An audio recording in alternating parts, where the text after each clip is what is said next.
Welcome back, Mando.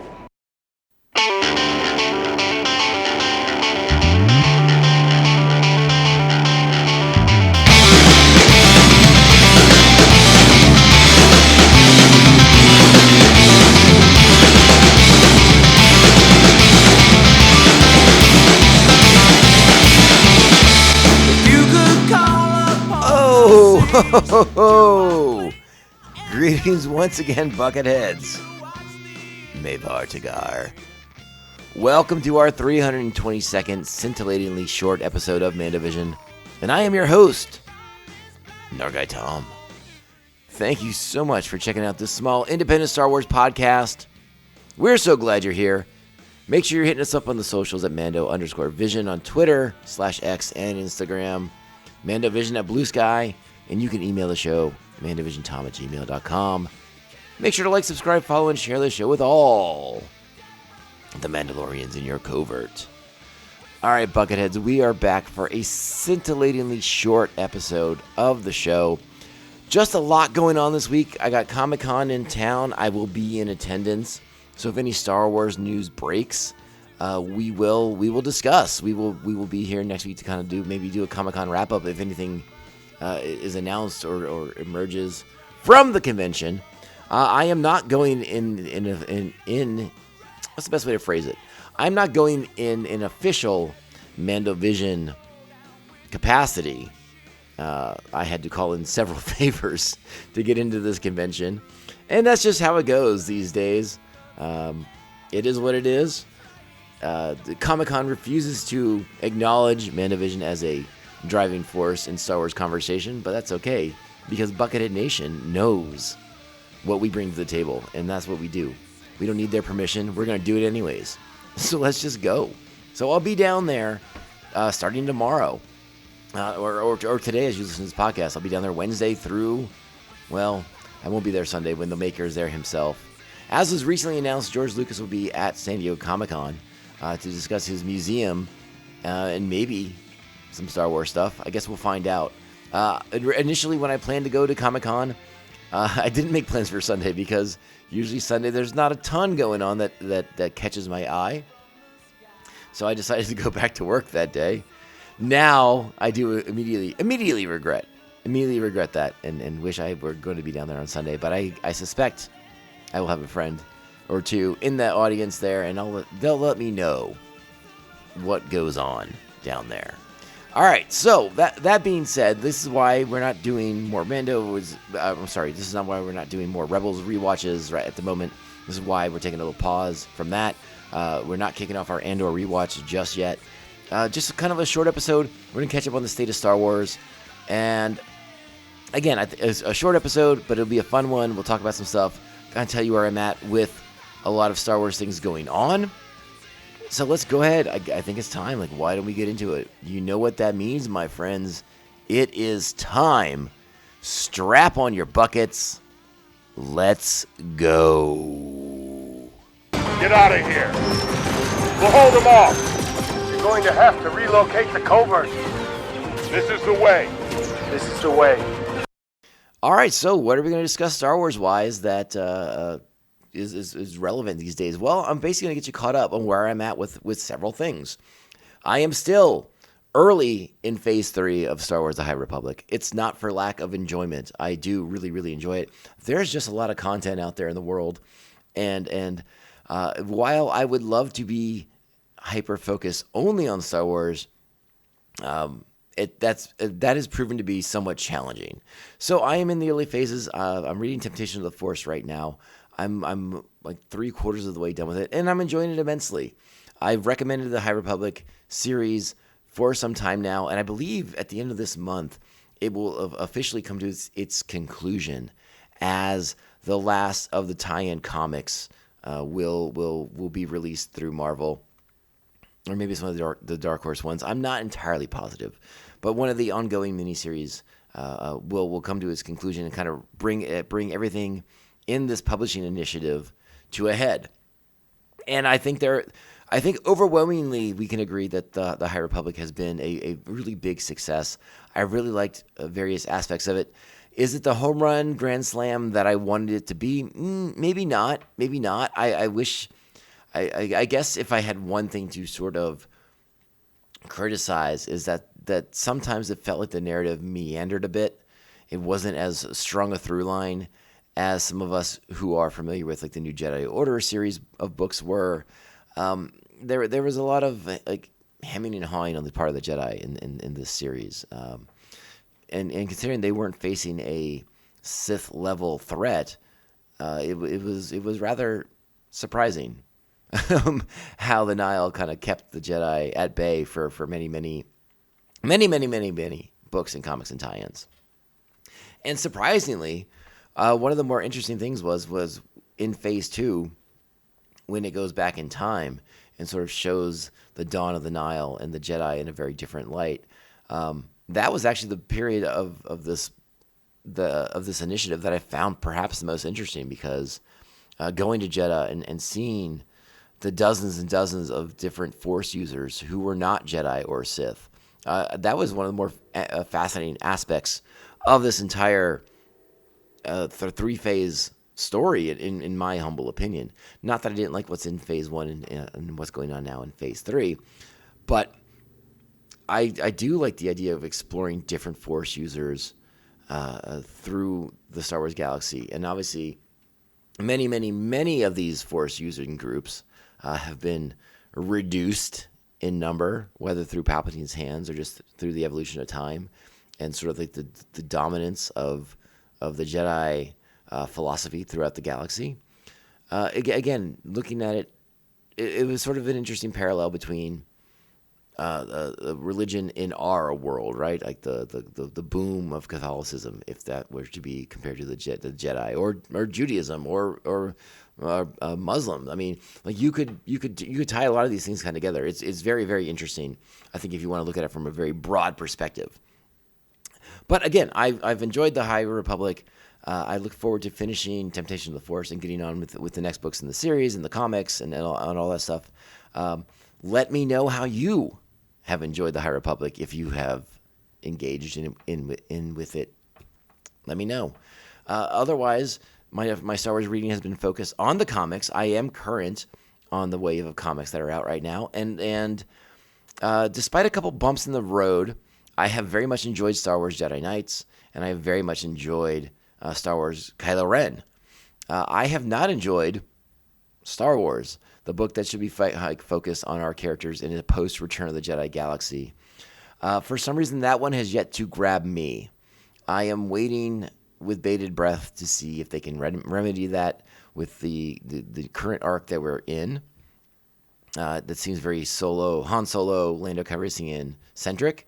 But let's wait and see. I did not really click with the first issue of this arc. Let's see what happens with it. But yeah, Jedi Knights, other than one issue that I found just like a complete waste of time, I've liked that series. I'm a little confused why they sort of like hyped up that discarded toy line villain as a big bad in this comic. We haven't really seen that yet, but maybe they're just laying the groundwork. They're laying some track there. So let's not be impatient. Let's see what happens there. In the Kylo Ren book, Charles Soule is one of my favorite Star Wars writers currently. I do like what he's doing there. We all know I'm very, very open that the sequel era timeline is not necessarily my favorite, but I do find this storyline to be somewhat compelling with Kylo seeking to gain a greater understanding into who Darth Vader is and how that might empower him to do the things that he needs to do to rule the New Order, the First Order, Final Order. What are they called? I don't even remember anymore. the First Order, I suppose, right? Well, regardless, I found the comics to be interesting so far. We'll see if that maintains. We'll see if that goes forward. But obviously, with Charles Soule sort of being a through line through the different iterations of Star Wars comics since Marvel reacquired things, he's connecting dots to things that he set up in previous runs on the Vader comic and that line. And so I think that's really excellent storytelling. So I'm here for it. I'm in for it. Let's go with this Kylo Ren thing. Again, I still sort of feel like I'm being convinced that Kylo Ren's a great character, but I'm open to the convincing. Let's see where we go with things. I will not forgive him for killing Han Solo. I just won't. So Kylo Ren, in my mind, has an uphill battle to win my approval. But I suspect of the sequel fans out there, I am probably ignored by many for that take. What else is going on in Star Wars? Well, the Emmy nominations came out last week, and I intentionally didn't want to talk about it because I was sort of processing how I felt about things. And, I'm still a little sore that Genevieve O'Reilly, that Diego Luna, that Stellan Skarsgård, and that so many of the great actors in that series were snubbed for their individual performances. I find that to be upsetting. I didn't care for that choice by the Emmy choosers, voters, whatever the heck they are. I think it's a drastic oversight. And yeah, you can make the argument that it's such an ensemble cast that to highlight any one actor over the others is a mistake. Sure. But that would imply that in light of single performances being highlighted, that the show itself should win for Best Dramatic Series, which it should, again, in my humble opinion. But the television landscape is challenging, right? I haven't dived too deeply or too openly on my view of the cinematic landscape these days, but I don't find it compelling.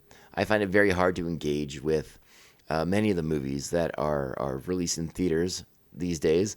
I do feel like cinema, in a certain sense, is dying and being replaced by the popcorn blockbusters, or the intended popcorn blockbusters. I get excited when Tarantino releases a new movie. I get excited when there's Scorsese, sure. But these are masters of the cinema, and we don't see them churning out great things. Everything is content. And again, I am hard to think of a cinematic experience that wasn't based on something, sci-fi wise. Dune was this great cinematic experience, right? But Dune is based off a book that's 50 years old, and that's sort of the thing I'm trying to get away from. Again, I was here not long ago extolling the virtues of the new Superman movie, a flick I very much loved. But that character is darn near 100 years old at this point. So again, we're not braving new territory. We're not creating new things to hook young audiences to fire their imaginations. We're just repeating and regurgitating, right? I'm a devotee of Tarantino flicks. Tarantino movies are a reason to go to cinema because that guy's telling a story. Whether you like his stuff or not, you have to give him at least some credit for coming up with something different, something new for us to look at in the movie theaters. And there are directors out there, but the small indie movies are few and far between, and that is because so much talent now resides in the world of television. So, in many senses, when the Emmy nominations come out, it's a very crowded field. There are a lot of really great shows on television these days, and many of them hoard up the Emmy nominations. They take them all for themselves. I think the Severance got a bajillion nominations, and I can't think of the name of it. The Seth Rogen one on Apple TV, 1 million nominations, and that's cool. These shows are good. They're high quality. They're very, very entertaining. I'll be the one to say it. I'll say it. I'm just going to throw it out there. I like Severance. Do I think it's the greatest thing on TV? Nope. I sure don't. So, again, it's one of these things where the media has a certain amount of influence and control over what's over public perception, public opinion. And while I think there's a lot of high public opinion for Andor, I think these nominations show us just how niche it still is, despite its prescience and despite what it's saying about the world that we actually live in currently. People would rather focus on other things that aren't that, I guess. I don't know. Like I said, I like Severance. I like Seth Rogen's The Studio, I believe is the name of it. It was an entertaining show. Old Horses, another great one on Apple that got a bunch of nominations. Sure, maybe you're into the Pit, right? That got a bunch of nominations too. If you want to see HBO's version of an ER sequel that doesn't have Michael Crichton's name on it because they didn't want to pay his family, sure, cool, all right, go do that, right on. It's a crowded field, and again, I'm not saying these shows aren't worthy of the attention they deserve, but it comes at the expense of Star Wars. Surprise, surprise. I'm sure we will do very well in the technical categories, costume design and effects and music, maybe, and I hope we do. I'd love to see another Star Wars show rack up as many awards as possible. But it is unfortunate that individual performances are not highlighted. Maybe we win the day by taking Best Drama Series. I feel like the deck is a little bit stacked against us at this point. I feel like just by sheer volume of the nominees for these other shows, that it reveals that the deck is somewhat stacked, and that is a bummer. It's a bummer. It really just does bum me out because, again, a show that got so much acclaim and so much buzz about it when it was out, the people that make these decisions certainly weren't moved in the same way that you and I were as an audience. And that is disheartening. But it is what it is. We don't make these shows for awards. They make these shows to tell their stories. And Tony Gilroy and everyone involved told the story to its pinnacle of conclusion, right? Like, it doesn't get better than that, in my opinion, for a Star Wars series. I would be hard-pressed for whatever Star Wars show comes to Disney Plus next to even hit those same notes. Again, and it'll be a different flavor. Like, there no Star Wars show coming out should ever try to replicate what Andor did. I'm just saying, like, Andor was a unique beast, and for it to not be celebrated as well as it should be does distress me to a degree. So, that being said, there's nothing really new. A few little casting whispers and rumors about Ahsoka Season 2, but I don't feel like anything's been confirmed enough for me to want to talk about it. Same thing with the X-Wing movie and all these things. Like, there's still a lot of, like, nebulous vagaries around Star Wars projects that are in development, other than we know they're coming, and that's good. Maybe Comic-Con will provide some insight to some movie stuff. Maybe Comic-Con will provide some insight into new publishing initiatives, things going on with the Marvel Comics. Let's see. Let's see what's out there. I'm hoping to do some Star Wars stuff. Meet up with some Star Wars people. I'm already intending to track down Dave Dorman once again to celebrate his amazing Star Wars artwork that was so vital to me in the 90s up to today. So again, we'll be back. We'll talk about Comic-Con. Hopefully I have some Star Wars news that comes out of the con that we can discuss. Otherwise, I'll just relay my experiences and we'll have a good time. We'll get back into the Rebels rewatches soon. A rewatch of Andor Season 2 is also in the queue. So all these things are happening. Things to look forward to, things to get excited about. But yeah, that's it for this week. A short one, like I said. But please be back next week. We will get back into things. And I appreciate you all being here, supporting the show. Make sure you're on the socials this week because I'll be posting stuff from Comic-Con on the Mandovision Instagram. So make sure you're over there. Again, it's Mando_Vision on Instagram. Also on Twitter and X. But it's Mandovision on Blue Sky. That's always fun too. And then you can email the show, mandovisiontom@gmail.com. Thank you guys. Buckethead Nation, you are the best. Go out there, be great Star Wars fans. Continue to support Star Wars. You can share the word that snubs for the Emmys were unfortunate. But what's your favorite show? Like, what's the one you are excited that got nominated? Am I way out of line for saying Severance isn't nearly as good as people say it is? I don't know. You tell me. Reach out. You know where I'm at on those socials. Bucketheads, go out there. Be great Star Wars fans. We'll be back next week with another exciting installment of the Mandovision podcast. I am your host, Narguy Tom. Thank you for being the best supporters out there in the galaxy. Remember, this podcast, it only ends one way. This is the way. This is the way.